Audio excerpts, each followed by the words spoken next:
And on my furthest right, we have Tim Miller from Amundi ETFs. Sitting next to him is Philip Bailey from Asset First. And closest to me here is Anthony Christodoulou. I've been practicing that before we got here, from WorldTrack. Hi, yes, good afternoon. So I'm from Amundi ETF. We're one of the largest ETF providers in Europe. We were third last year in terms of net new assets into our funds. As an ETF provider, our key aims are to offer low-cost products with low tracking error and in a very simple model. Okay. Philip, perhaps I could come to you first. Have you got any general comments to make about the results of this research? Yes, okay. I think by and large the conclusions coming out of this are not a surprise. It's interesting to see a survey which has been carried out across the investment spectrum, running from institutions through private banks, what have you, and into the IFA world. That's interesting for me because I work predominantly on the IFA world, and the very final conclusion in the summary, which was that ETF education is badly needed, particularly in the IFA market, I'd say is absolutely right. And I think if we can give that education and get to the point where IFAs do have more confidence using ETFs, it's interesting to look at the more seasoned users and how they've reacted to the turmoil and the bad adverse publicity of last year. The people who understand ETFs were using them before the publicity and after, and it didn't really make any difference for them. Whereas for the IFAs, who were perhaps some of them more on the cusp of using ETFs, they did tend to shy away a little bit. And I think with extra education, we'll have more IFAs using them and be able to assess the risks and carry on through these difficult times when publicity is not looking so great. The extra challenge for IFAs is it's not just their own education, but it's the fact that they're very much working with the end user, being generally less sophisticated and retail clients. So we not only have an education issue for the IFAs, but they in turn, and the ETF industry as a whole, have a responsibility to educate the end user, the retail clients, as to the merits of using ETFs going forwards. And I think actually that's where probably the most potential damage was done through last year's publicity, was end users reading small amounts about this in newspapers and not taking it any further, and having a mental image now that ETFs perhaps aren't the place to go to. Okay, thank you. And can I ask you the same question, Anthony? What have you got any general comments before we get into some of the more specific areas that was touched upon? I think that, firstly, I think it's very interesting to keep monitoring this, because I think it's quite fluid, people's opinions about ETFs. And I think what the survey generally, I think the results shown by the survey are that we're now going to probably enter a new phase, which is going to be more about the application and use of ETFs. And I think that's really reflected in the fact that your survey addresses 4 different types of users. And I suspect, whilst it's not shown in some of the charts, it certainly alludes, in particular, how one's knowledge and perception has changed. I think that you will find that some of the more institutional users haven't really changed in how they use ETFs or how they'd like to see ETFs communicated better. So I think it really just reflects the fact that you probably need to do a third survey, which probably breaks down the various categories and then compares how those categories are reacting. That's a good point. So that's just possibly some food for thought. But I think overall, I think that the key points here are really about knowledge and education, but in particular, knowledge and education around the governance and the structures themselves, rather than actually, in simple terms, what they're trying to do. I think we all know they're trying to, and they're democratized and they're low cost. But the question is, what am I really investing in, and who's really delivering that return to me, and what are the alignment of the interests amongst the different parties? And I think that's a good it's a good thing that we've addressed that point last year. Yeah, that's a very good point, the alignment of the interests. But as to the research. I think if we were going to do it again, I don't think we really need to do all that much research with the wealth management community or those that are around us here in central London. But I think absolutely in the retail market, all their representatives, the IFAs and the pension funds, very much so, to see what sort of changes there are to that. And Tim, can I come to you and as well to ask for your general comments? Absolutely, I agree with what the other two have said. The findings aren't a huge surprise. I think most of us who are involved in the industry sort of come up against these same questions day in, day out. From a provider's point of view, the requirement still for further transparency from sort of the two extremes of the interviewees poses probably the biggest question for us, is how do we, working probably in conjunction with guys like yourselves, how do we get that message to those two different user groups in what level of sophistication do they need to know and how do we do it? And I think all the press and the news coverage about ETFs, be it synthetic or physically backed, has raised the profile of ETFs, and actually I think it's proved that they're very robust products. But there's obviously clearly from here there's still an educational demand, and despite all the changes that providers have given, be it updating websites on a daily basis, allowing a lot more information for the end investor, there's still this educational requirement, and it's how do we address that need, and what questions really and answers should we be giving that's going to change their perception and usage. Yeah. Can I come straight to an area that you're obviously very familiar with, which is, and I've already touched upon it a number of times, this question of synthetics versus whatever you want to call the other one's fundamental or whatever. What's your take on that, and what was said in the research? Again, I think it's shown one of the greater myths maybe that about ETFs, that with synthetic, with swap-based products, there's this higher degree of risk for maybe a better return. Both sides of the ETF, be it physically backed or synthetically backed, have the same risks and rewards and perceptions of those risks and rewards. From a swap-based provider, there is a counterparty risk on who's writing the swap.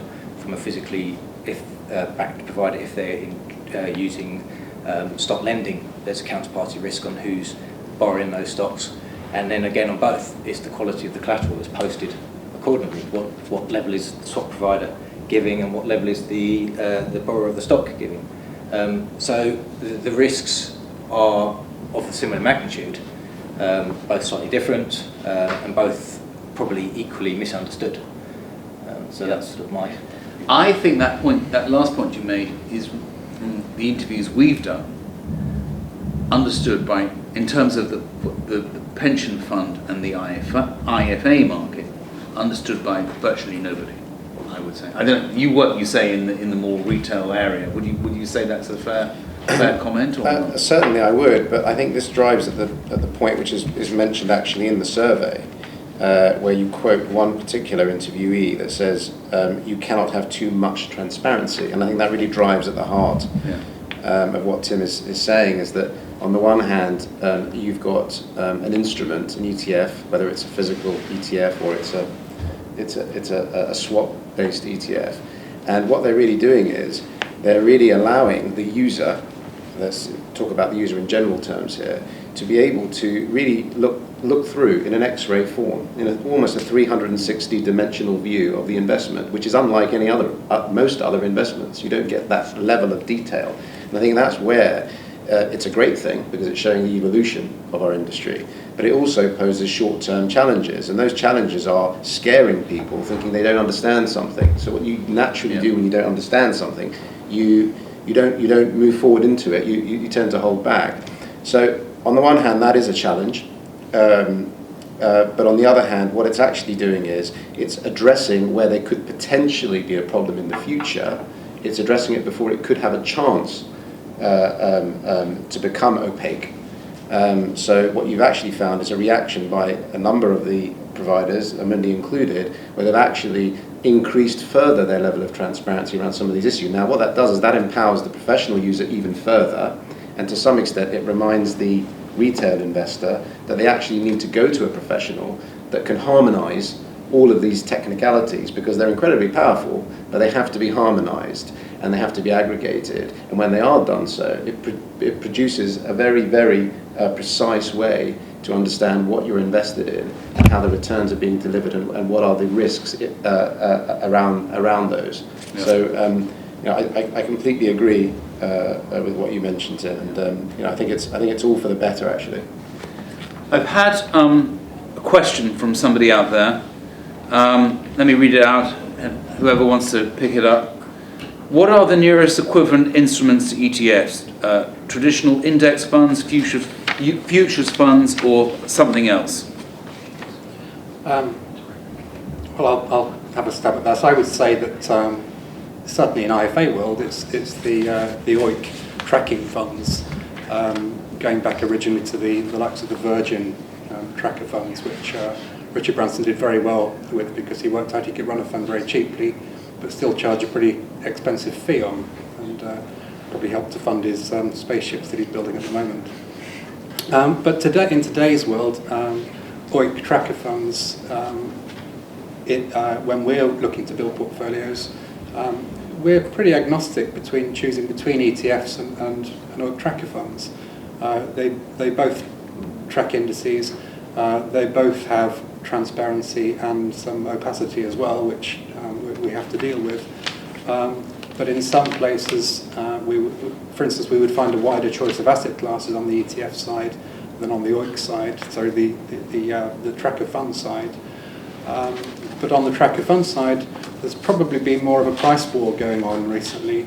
And so if somebody was looking solely on TERs, which incidentally I don't think they should do that, but if they were looking purely at TERs, then some of the OIC funds do look a bit more attractive than some of the ETFs at the moment. But I think we're in an evolution here. There's competition all around on the ETF and the tracker fund side, and I think that we're going to see more parity probably in a couple of years from now, when everybody settles down, and it will be there'll be much less distinction, I would say, between those two horses. All right. Does anyone else want to make a comment on that? I think I totally agree with what Philip said in terms of the structure. They're very similar to the OIC, passive OIC funds. Obviously, another advantage of ETFs is the ability to trade them intraday, which ties into a lot of other parts of this study about tactical usage of ETFs. You do have this advantage that in the morning, if you want to gain exposure, so there's been some news over the weekend and you want some money into the market very quickly, you can do that straight away. You haven't got to wait for a creation redemption process. You can do that, but you can get money into the market, and conversely you can take money out of the market and realign those funds into another asset or into something completely different. So again, that's where I think, tying into what Anthony said as well, when you have sort of guys like these who sit there and monitor this process, they can make those decisions as well, which can free up the end user to concentrate on other things. I'd just like to add on this whole discussion around the use of either ETFs or index funds. Obviously, index funds have been around a lot longer. As Philip sort of mentioned, various brands have tried to succeed in that particular marketplace. There's just a couple of points I wanted to give my opinion on in terms of the difference between ETFs and index funds and how I see that evolving. The first thing I'd mention is going back to the survey. It says, survey asked the interview encourage the greater use of ETFs in the future. And it's interesting that they pick out the fact that they need more transparency. First thing I'd say is that ETFs tend to be far more transparent than index funds in terms of their performance and the implicit costs associated with them. It's very difficult to gather information and data around index funds. The second point that the respondents make is the fact they want lower fees. Well, ETFs are substantially cheaper in percentage terms than index funds, typically. Again, this is using an average. So what I would say is that ETFs are almost a form of evolution on the index fund. The second point I'd make, which I think is often overlooked by many people actually operating as professionals in the industry, is this point around the use of ETFs if you're a long-term holder. So a lot of people, as you've mentioned, Tim, use ETFs for tactical purposes, for flexibility, and they are a fantastic tool for that. That's great. But for the long-term user, one may say, why would somebody who's going to hold something long-term want to hold an ETF? Why would they want to pay for the privilege of the flexibility? Well, first of all, you never know when you need liquidity. That's the first point I'd make. And the second point I would make is that the heavy use of an ETF by the frequent user is driving down the costs of the ETF itself and narrowing the spread for the longer term user. So the actual costs of an ETF, of managing an ETF and ultimately passed on to the investor, is actually subsidized by the person that's frequently trading an ETF or shorting an ETF. So there's a form of subsidization between the active user of an ETF and the passive user. That's why a long-term user is actually benefiting. So I think that's not a point that's often mentioned. Obviously the biggest risk, of course, is that with an ETF, and this is something that some well-known founding fathers, let's say, of the indexing world have mentioned recently, is that an ETF can run the risk, because you can trade it, of being overused. So that's more of a behavioural issue. So the person that buys into an index fund is not behaviourally tempted to trade, whereas the owner of an ETF has that ability to do that. So that's just one point I would mention that is a risk, is that somebody may suffer the temptation of wanting to trade something only because it's offered to them. There's a question that's another question that's come in from somebody saying, aren't ETFs supposed to be transparent, so why are they using derivatives? Tim? The use of derivatives. You've already kind of answered it, but yeah. Since the question's come in. Yeah, I think the use of derivatives doesn't necessarily make something more opaque or less transparent.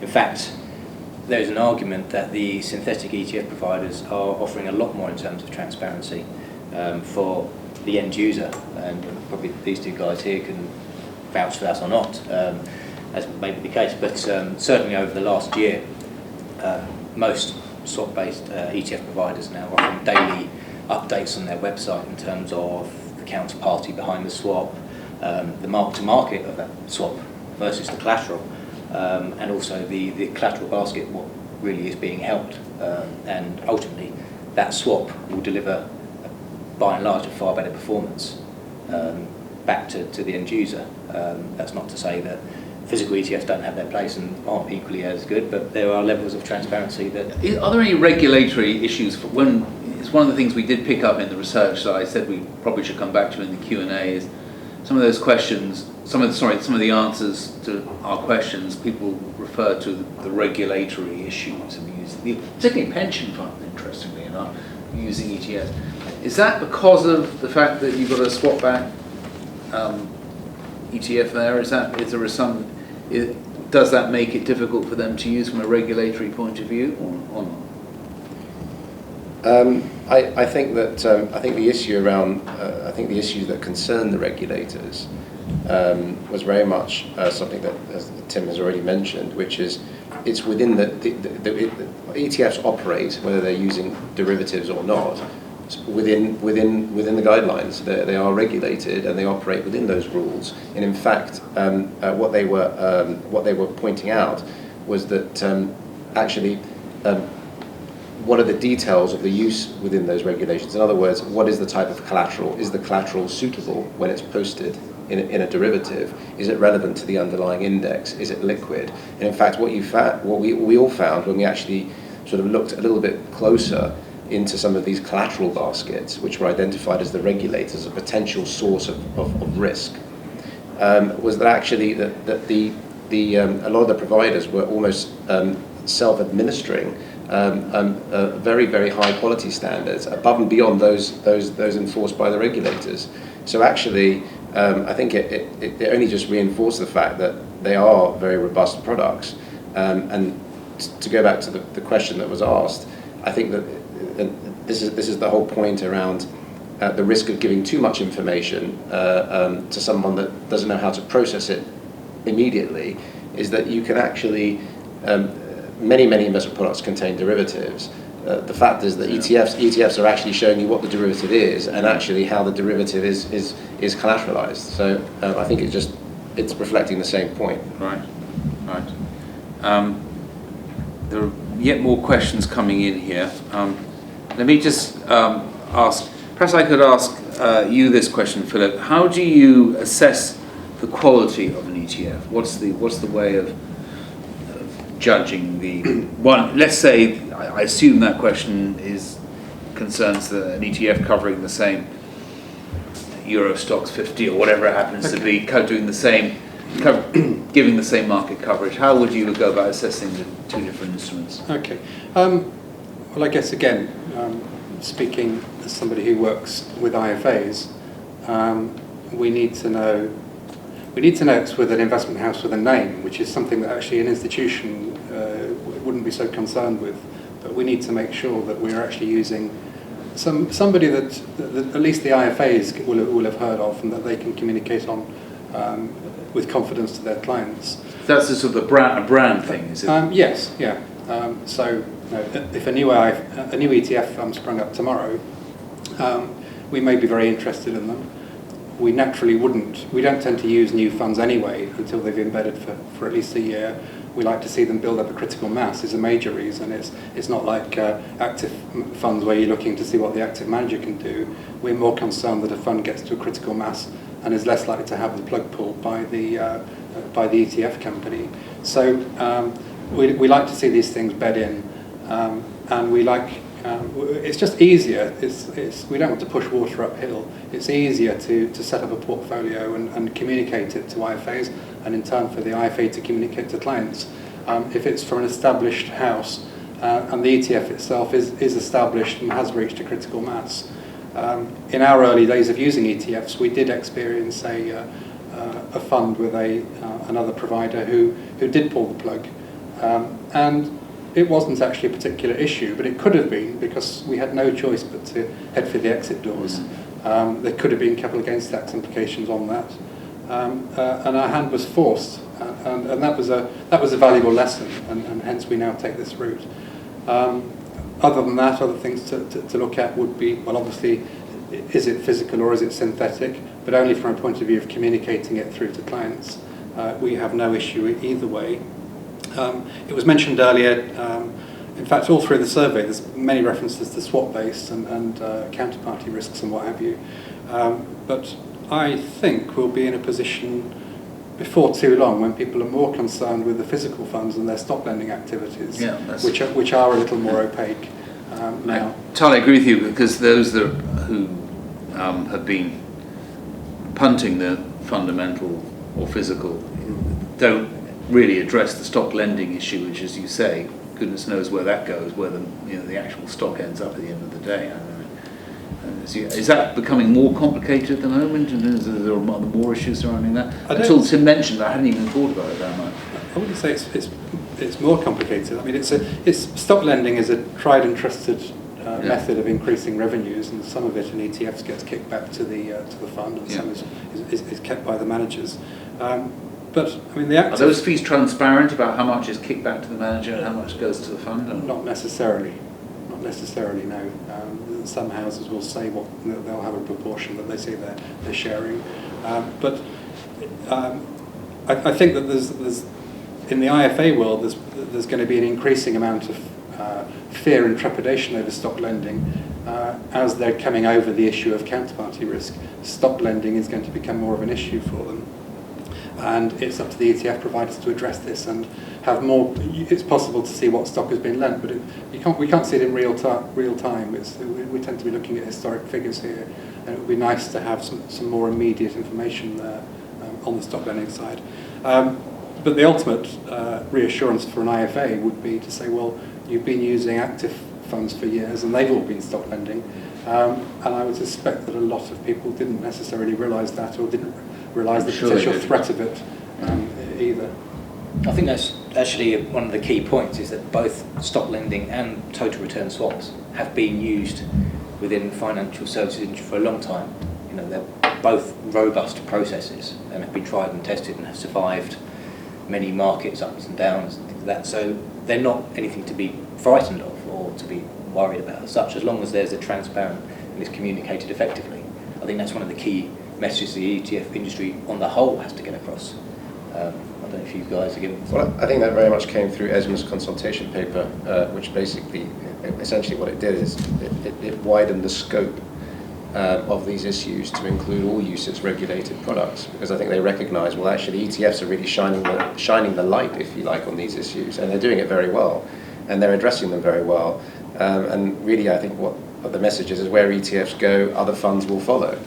The other point I would just mention, I totally agree with Philip in terms of what do you look for when you're looking at an ETF. There's a huge universe, almost a crisis of choice, and sort of how do you compare ETFs and how do you go through the selection process? Well, of course, it's the provider, it's the brand, it's the experience, it's their infrastructure.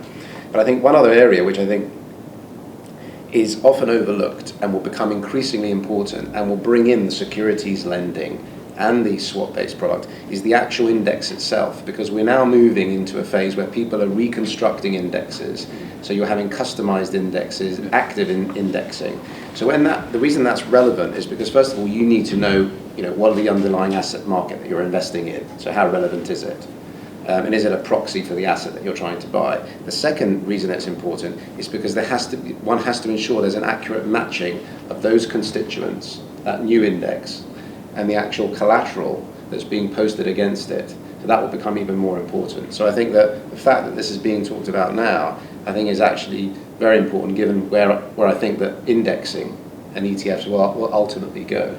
There was some criticism in the respondents, didn't come out particularly in the slides I presented, that ETFs are in danger of becoming too innovative, too clever by half, and that they should stick to their knitting, what they're really supposed to be doing. And touching upon that point you just made, Anthony, is that there is a degree of they're almost becoming quasi-active funds using active indexation, which I think the term you just used.